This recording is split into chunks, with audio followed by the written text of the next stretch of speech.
Olá, tudo bem? Tudo tranquilo?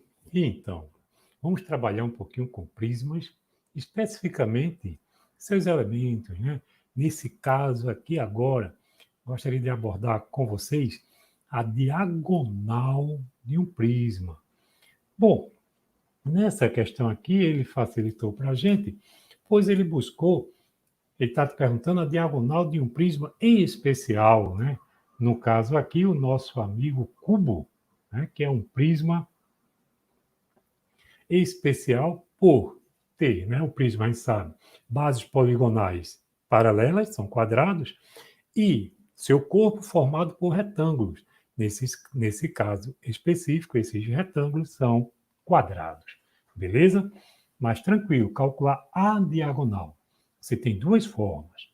Primeiro, se a gente vai trabalhar com o cubo, deixa aqui desenhar aqui um cubo para vocês, para ficar melhor, né? Para a gente.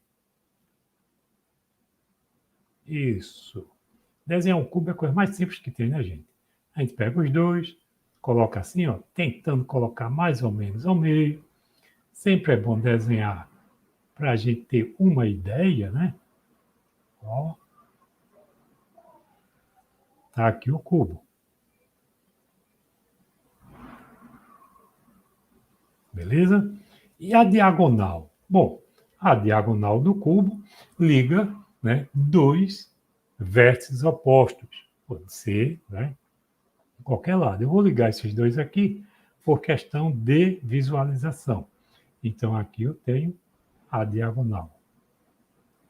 Uma fórmula bem específica, né, já te dá o resultado direto.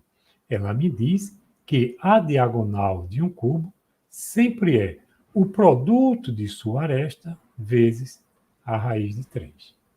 Nesse caso aqui, ele está me dizendo, né, que essa aresta do cubo mede 2 raiz de 3. Então, aqui fica muito fácil.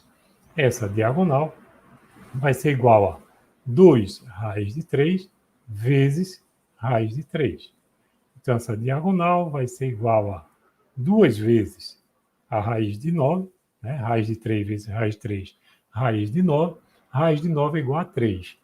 3 vezes 2, 6.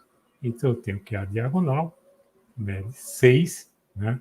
E aqui, como o rapaz recebeu de prêmio aí 100D, ou seja, 100 vezes 6, ele recebeu 600 euros, alternativa letra E. Mas aí vem a pergunta, e se não fosse um cubo? Pois para o cubo a gente tem essa formulazinha aqui. Mas se não for um cubo? Observa que tu tem aqui essa aresta aqui, que a gente já sabe que mede 2 raiz de 3, e tu tem essa outra diagonal aqui, ó, no caso aqui a diagonal do quadrado, né? Diagonal do quadrado, L raiz de 2. Mas você pode simplesmente, né, colocar, ou seja, calcular, já que aqui eu tenho 90 graus, formou aqui dentro, ó, um triângulo retângulo, em que eu posso chamar isso aqui de x. Como eu tenho que as arestas medem 2 raiz de 3, né, cada aresta aqui mede 2 raiz de 3, então fica muito fácil. A gente só precisa usar Pitágoras, né?